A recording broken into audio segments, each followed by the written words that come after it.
अशोक जैन और लोकेंद्र सैनी ऊर्जा को ऊपर चढ़ाने का आसन पूछते हैं।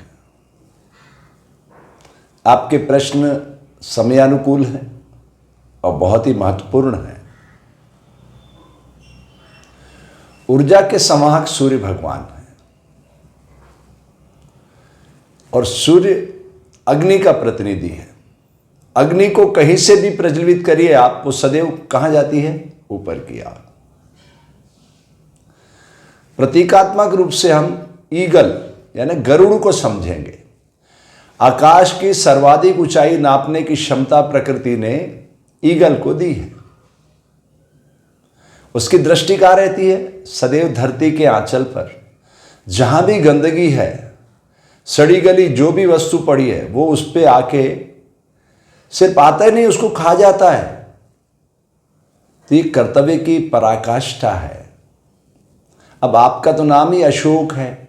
अशोक का मतलब है शोक रहित हो जाना, राग द्वेष से रहित हो जाना।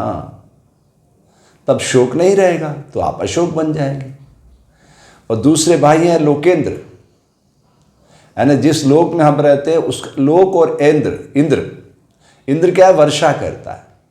तो प्रतीकात्मक रूप से मैं जल को ही स्रोत बनाकर आपको मुद्रा विज्ञान से परिचित करवाऊंगा। ठीक है?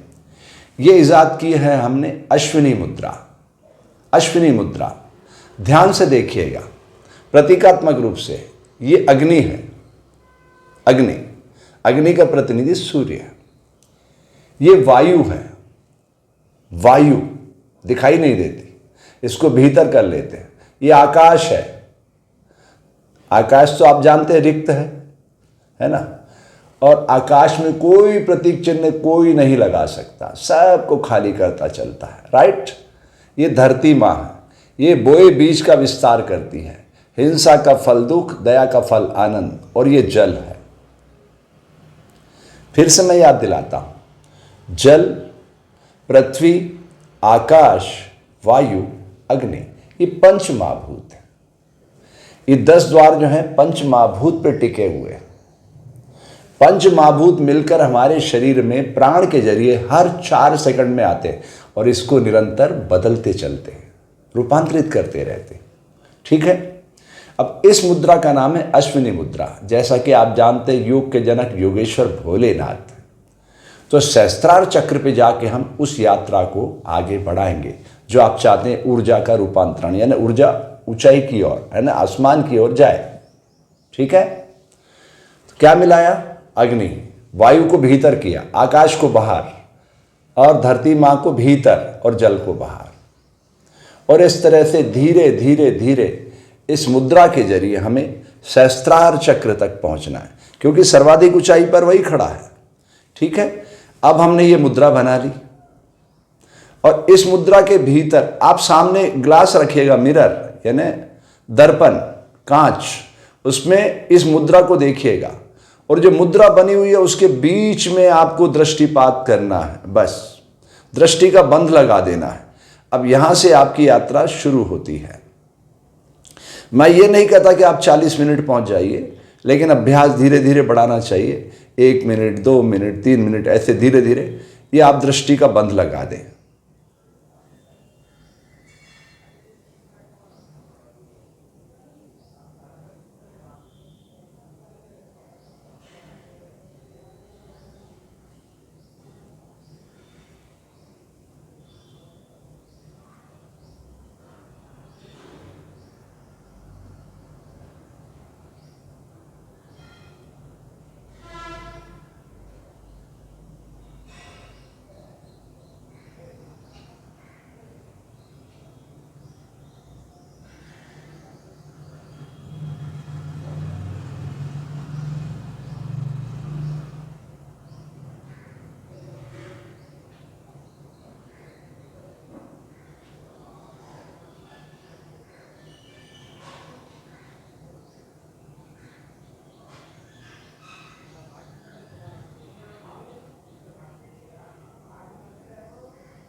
जितनी देर आप रोक सकें, फिर धीरे धीरे दृष्टि को आसमान की ओर उठाना है कि मैं अपनी ऊर्जा को ऊपर की ओर ले जाना चाहता हूँ।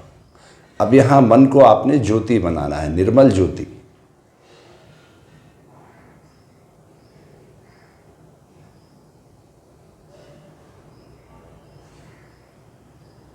और दृष्टि के बंद को यहीं रोक के पलकें बंद कर देना है।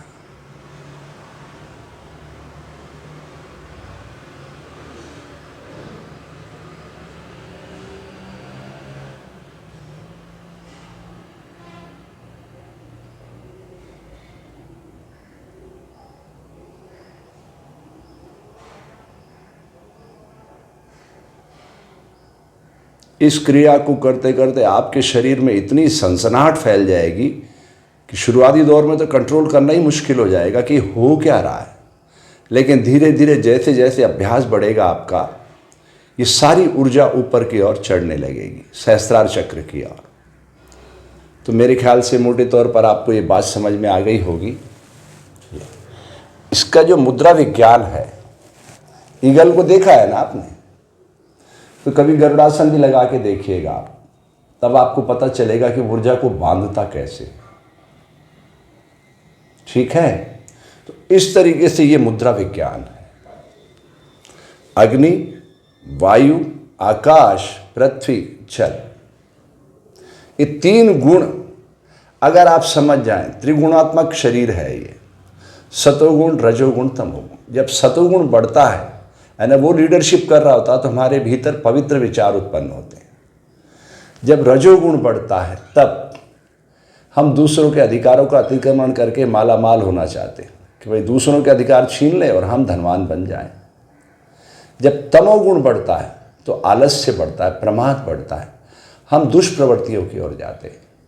इसलिए भारतीय ऋषि प्रार्थना पर बहुत बल देते हैं, प्रार्थना पर।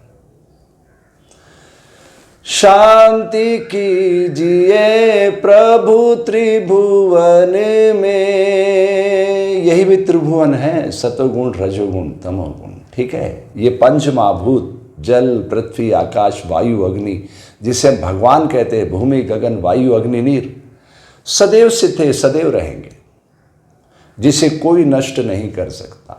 आप और हम सब प्रकृति की बगिया में वर्षा की बूंदों के समान उपस्थित होते रहते हैं।